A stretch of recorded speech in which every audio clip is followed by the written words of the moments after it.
Sud Radio vous explique les prix planchers annoncés par Emmanuel Macron samedi au Salon de l'Agriculture. Bonne ou mauvaise idée? Alors nous sommes, je vous l'ai dit tout à l'heure, avec Dominique Chargé, qui est le président de la coopération agricole. Rebonjour à vous. Rebonjour. Vous représentez plus de 2000 coopératives. D'ailleurs, pour préciser un peu le cadre, parce que vous n'aviez pas été invité au déjeuner, je crois, de vendredi, alors que vous représentez quoi dans l'agriculture française? Alors, une coopérative, le mouvement coopératif, ce sont des entreprises qui appartiennent aux agriculteurs et dont l'objectif est de transformer leur production agricole collective dans des outils collectifs, dans des endroits collectifs pour apporter l'alimentation des Français. Et donc, on représente aujourd'hui à peu près 70% de la production agricole et 40% de l'alimentation que vous consommez tous les jours. Trois agriculteurs sur 4 et une marque sur 3 que je n'aurai pas le temps de citer, mais qui appartiennent à des agriculteurs à travers leur coopérative. À travers leur coopérative. Alors les prix planchers, parce que vous êtes concerné directement puisque vous fixez aussi ces prix. Est-ce que c'est une bonne idée ou pas? Il y a un vrai débat aujourd'hui autour de la façon dont on est capable de déterminer la juste rémunération pour les agriculteurs. Et donc, il y a un débat qui tourne depuis maintenant un mois, depuis le début de la crise, autour de la façon de sanctuariser la valeur de la matière première agricole. On l'avait vu à travers les lois Egalim. On sent ce sujet tourner depuis un petit moment. Et donc, c'est sorti samedi de la bouche du président, les prix planchers. Moi, je dis des prix planchers que je ne sais pas comment ça fonctionne. Ça a existé il y a 30 ans dans un contexte économique différent.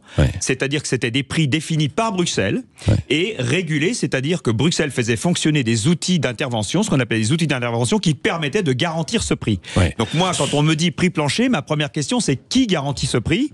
Ou qui me donne la possibilité d'être sûr que je vais pouvoir retrouver ce prix, transférer ce prix sur la chaîne de valeur, et donc jusqu'au consommateur final et sur l'ensemble de mes marchés, qui ne sont pas que des marchés français, qui sont aussi des marchés européens et des marchés mondiaux. Parce que sur le papier, ça semble effectivement plutôt pas mal de dire tiens, il y en a. En fait, c'est un prix plancher, c'est un prix minimum en dessous duquel on n'achètera pas les produits en fait des agriculteurs pour qu'ils aient un revenu minimum. Donc on se dit c'est plutôt pas mal. Sauf que c'est pas si simple à mettre en place, filière par filière, région par région, pays par pays, c'est ça. Oui, déjà il y a la question de s'accorder sur ce qu'est la valeur de ce que serait ce prix minimum, qui peut différer effectivement suivant les modèles de production, suivant les régions, etc. Mais avant ça, moi je mets en garde sur le fait que ça peut se retourner contre les intérêts même de l'agriculture et des agriculteurs français. Pourquoi? Parce que si on fixe des prix en France qui ne sont plus connectés à ce que sont l'ensemble de nos marchés, ça veut dire que nous réduirons la production en France et nous aurons encore davantage d'importations de produits qui seront plus compétitifs ou qui seront à des prix sur lesquels nous ne pourrons pas intervenir. Nous avons aujourd'hui des marchés qui sont sur, par exemple, l'ensemble de l'Europe. Je prends un secteur comme le lait. Le lait exporte, les produits laitiers sont exportés à 40%. Ça veut dire que globalement, si vous n'êtes plus dans votre marché, à un moment, c'est 40% que vous ne pourrez plus produire et qui seront remplacés par d'autres prix. Donc, il faut qu'on soit aussi conscient du fait que ça peut se retourner contre nous. Pour garantir des prix minimums, il faut un cadre réglementaire qui permette justement d'apporter ces garanties.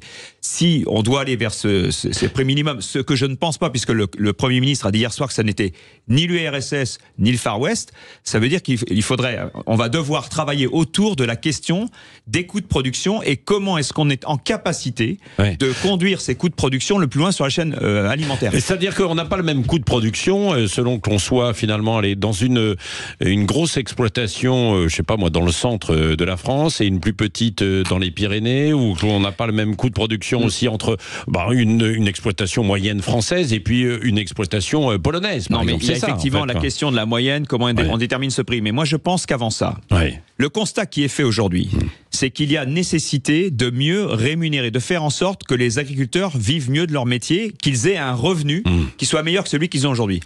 En parallèle, ou j'allais dire à côté, ce qu'on me dit aussi, parce que j'ai quand même participé à des réunions avec le ministre de l'économie notamment, dans lequel on me disait qu'il y avait en France un problème de pouvoir d'achat, et dans lequel on nous disait qu'il fallait aussi apporter une alimentation qui soit accessible en prix. On nous a même encouragé à baisser les prix.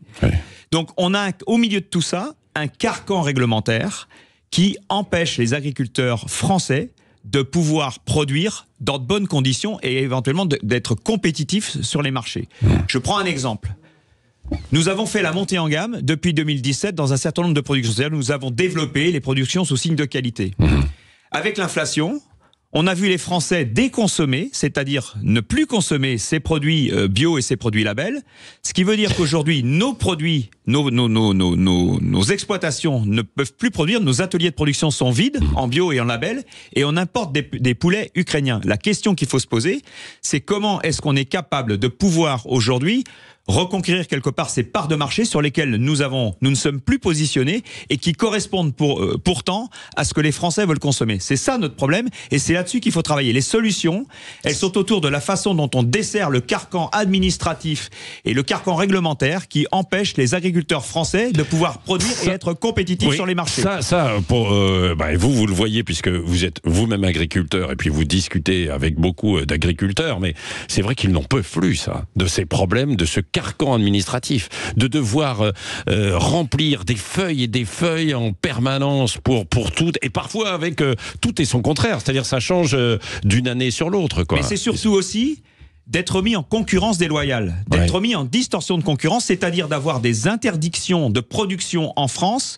alors que d'autres pays européens peuvent produire avec des moyens dont nous ne disposons plus. Le fait de ne pas avoir accès à l'eau est un frein, ou en tout cas un accès limité à l'eau, est un vrai frein à la production aujourd'hui en France pour sécuriser notre production. On a tout un tas d'éléments aujourd'hui sur lesquels il faut travailler pour redonner d'abord de la confiance et de redonner de la compétitivité. C'est ce qui explique cette colère des agriculteurs, quoi. C'est-à-dire qu'ils ont l'impression qu'on les empêche de travailler. Mais absolument. Et donc nous avons fait à la coopération agricole un manifeste qui s'appelle « Moins de complexité pour plus de compétitivité » avec 50 propositions qui sont réparties en des propositions pour les agriculteurs, pour les exploitations agricoles, pour les coopératives et pour notre alimentation. Bon, vous allez me le laisser, on va le mettre sur le site internet et puis on en reparlera, puisque évidemment nous serons sur le salon d'agriculture toute la semaine. Nous allons y aller sur quelques émissions, et notamment vendredi chez vous à la coopération agricole avec Jean-Jacques Bourdin, avec André Berkoff. Avec plaisir.